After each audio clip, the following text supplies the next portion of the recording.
Welcome to Time News Studios.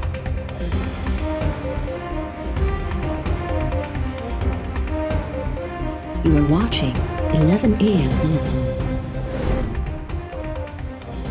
हाणे ही ड्रामो न हलंदो। गुम थियल माण्हुनि खे फौरी तौर आज़ाद करायो। हथखड़ी खणी अचो त जांच ऑफिसर खे जेल था मोकिलियूं। ऑफिसर्स खे जेल में विझण खां सवाइ ॿियो को रस्तो नाहे। सिंध हाई कोर्ट जा 2 शहरनि जी गुमशुदगी बाबति केस में रिमार्क्स। ॿुधणीअ दौरान जांच ऑफिसर जी रिपोर्ट रद्द। जस्टिस नेमतुल्लाह फुलपोटो रिमार्क्स ॾिना त सेक्रेटरी दिफ़ा ऐं घरू सेक्रेटरी खे जेल मोकिले सिंध हाई कोर्ट मिसाल क़ाइमु कंदी। अदालत पुलिस जी रिपोर्ट रद्द कंदे CPO कराची घरू खाते ऐं वफ़ाक़ी इदारनि खे नोटिस जारी कंदे 17 फरवरी ते तलब करे वरितो।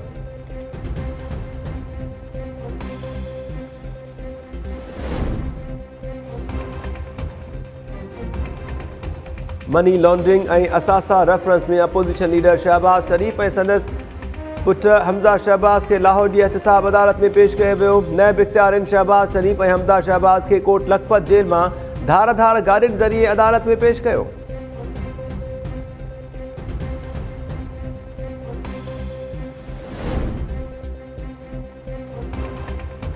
मधेजीअ में खूनी तकरार तां 5 ॼणनि जे क़त्ल बाद पुलिस 48 जो जवाबदारनि जी गिरफ़्तारी लाइ बरोच ॻोठ समेत मुख़्तलिफ़ इलाइक़नि में ऑपरेशन। 5 औरतूं खंभे वञण जो इल्ज़ाम। रहवासियुनि पारां पुलिस ते भञ-डाह ऐं तशदुद जा बि इल्ज़ाम। अमरोट पुलिस औरतुनि जी गिरफ़्तारी बाबति मौक़िफ़ ॾियण खां इनकार करे छॾियो। कुझु ॾींहं अॻु जुड़ेजा दल बिरादरियुनि में झेड़े तां 5 ॼणा मारिजी विया हुआ।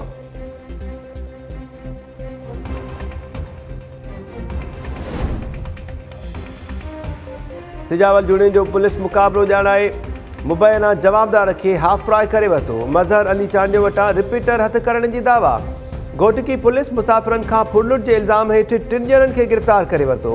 पुलिस दावा कई आहे त नसीम जागीरानी ऐं असलम जागीरानी साथियुनि सां गॾिजी मुसाफ़िरनि खां फुरलुट जी कोशिश करे रहिया हुआ त जवाबदारनि वटां हथियार पिणु हथ कया विया आहिनि।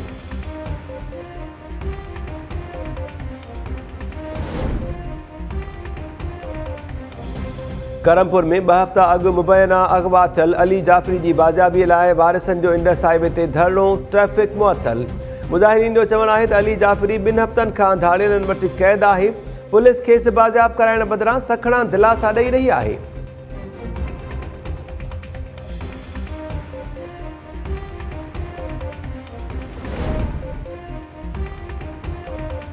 वज़ीरा छछर केस जे फरियादी जो भाइटियो गिरफ़्तार। रैपिड रिस्पॉन्स फोर्स वॾा छछर ॻोठ ते चढ़ाई करे फरियादी गुल मोहम्मद जे भाइटे तकी छछर खे खंभण जो इल्ज़ाम। फरियादी गुल मोहम्मद छछर जो चवणु आहे त पुलिस वज़ीरा छछर जे क़ातिलनि खे गिरफ़्तार करण बदिरां केस तां हथ खणाइण लाइ असां ख़िलाफ़ रिण ॿारे ॾिनो आहे।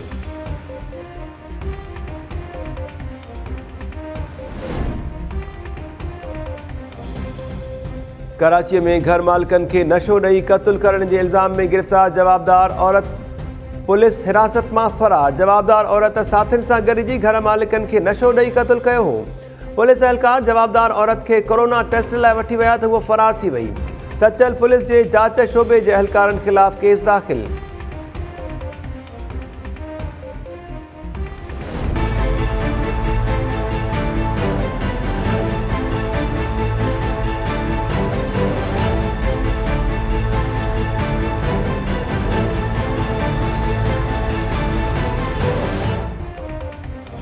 ऐं डोनाल्ड ट्रंप जो 4 सालनि वारो दौर पुॼाणी ते पहुतो। अमेरिका जो नओं चूंडियल सदर जो बाइडन अॼु हलफ़ खणंदो।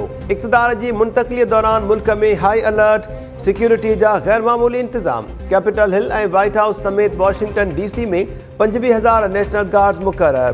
खारदार तारुनि सां गॾु रंडकूं बि रखियूं वयूं।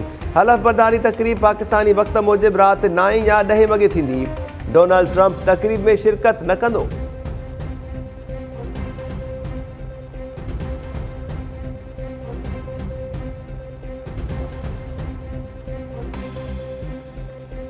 अस्सलाम वालेकुम नाज़रीन, टाइम न्यूज़ में मांखे भली कार चऊं था। मां आहियां महताब अली नूर। बुलेटिन सां गॾु हाज़िर थियूं था शॉर्ट ब्रेक खां।